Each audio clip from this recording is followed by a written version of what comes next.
We must do our part to preserve the integrity and opportunity for women to compete on a level playing field, to be able to compete without the threat of a competitor who has an unfair advantage. This is a vote to protect women and children.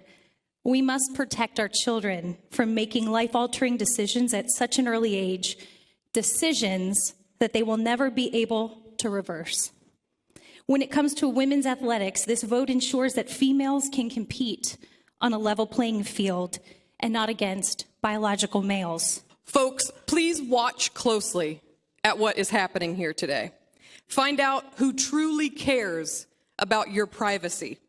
The so-called party of personal and parental rights and privacy is voting to take away your parental rights. The party of so-called freedom is voting to take away your freedom today against their own Republican governor.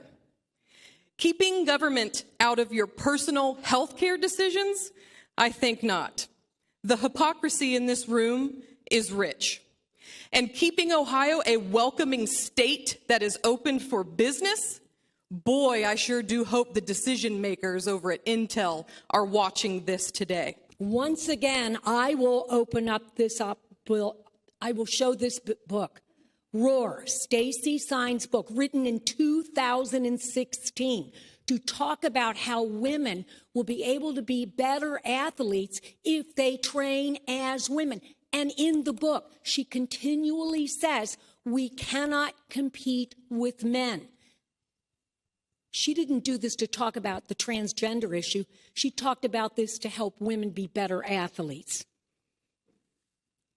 This isn't about me as an aging athlete. This is about every girl and every woman in Ohio. One of the reasons cited for this legislation is that there's not enough known about the long-term implications of these treatments. The premise is that the doctors, parents, and youth themselves could be wrong.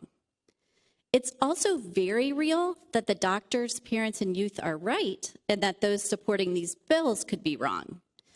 Voting for this legislation says that our elected representatives are the ones who are best positioned to take risks with these children's lives rather than their own parents and healthcare providers. This legislation takes away parents' rights to make healthcare decisions for their children and takes away healthcare providers' rights to provide evidence-based care to their patients. The families I know are tired of having their private lives legislated when the only ones who will be impacted by these decisions are the vulnerable children themselves and those who love them. It is my hope that this General Assembly will stop restricting rights of the vulnerable and will instead focus on issues that actually help Ohioans.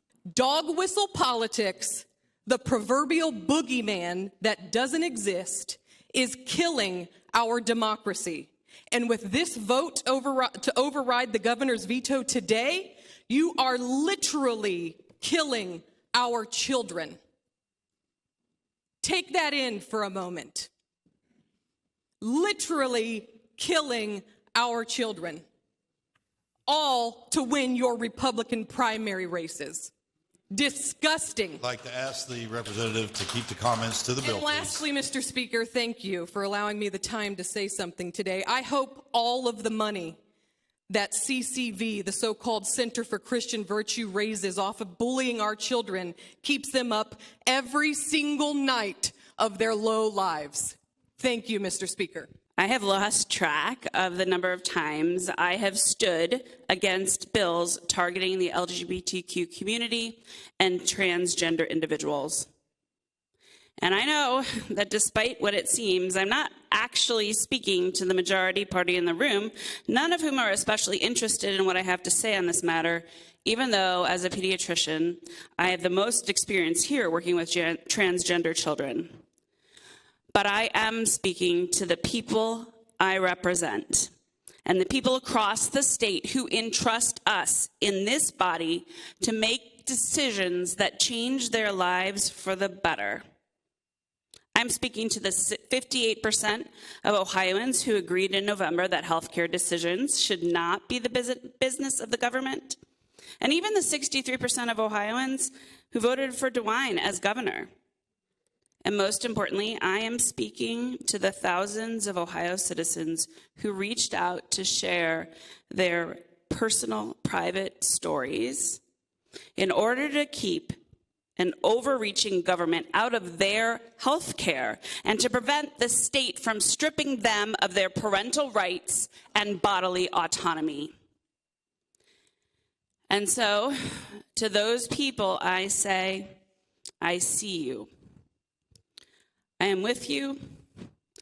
I support you. And I will continue to fight with you. And I say, I am sorry. I'm sorry that we are here today to take away your rights, to target a small, vulnerable group, and undermine health care for all children in Ohio. I'm sorry that we could not stop this. I came here to try to improve health care, to help people get access to things they need to say, well, it crushes me that we continuously do the opposite, focusing all of our attention on bills that restrict access to care and ignoring the will of the people. This bill is not about protecting anyone. We have had hundreds of hours of testimony on this bill. Across all of this time, there have been only a handful of people who have identified as a detransitioner, and they are overwhelmingly against this bill. There are 6 transgender kids playing sports. Do not tell me this bill is about protecting detransitioners in Ohio who clearly do not want or need the bill, or those other 400,000 kids playing sports who are clearly facing a huge threat. It is not. This is about ideology and giving power to those who believe that transgender individuals should not have the same rights as the rest of us. The impact of this bill cannot be overstated. Together with the executive orders, Ohio will be the most restrictive state for transgender individuals of any age, as we codify details of complex treatments into law and strips adults of their bodily autonomy so that their individual health decisions must follow government mandates rather than a nuanced discussion with their doctors and families. Children's hospitals that provide mental health support for those suffering with gender dysphoria will close, as there will be no way to offer or even talk about evidence-based therapy. Remember, there's a gag rule in this bill. I truly struggle to comprehend the arrogance of the people in this room who are voting to override this veto. To believe that somehow their knowledge and understanding of this issue is better than those who spend their entire lives in medical and mental health fields. Or to think only of the personal gain that they may garner from this vote, rather than the impact of the kids in Ohio. Or to speak about being against big government, then insert the state government into personal and intimate aspects of people's lives. Today is a dark day, and I know many are hurting and afraid. You are not alone. There is some hope. Over the last several months, we have seen the power of activism at the ballot box. People have seen through misinformation and messaging to stand up strong for the right to make their own medical decisions. While we feel powerless now, in our state, the power does not lie with these elected officials, but rather with the people of Ohio. And I, and the others in my Democratic caucus, will continue to fight with the people for you. I urge you no.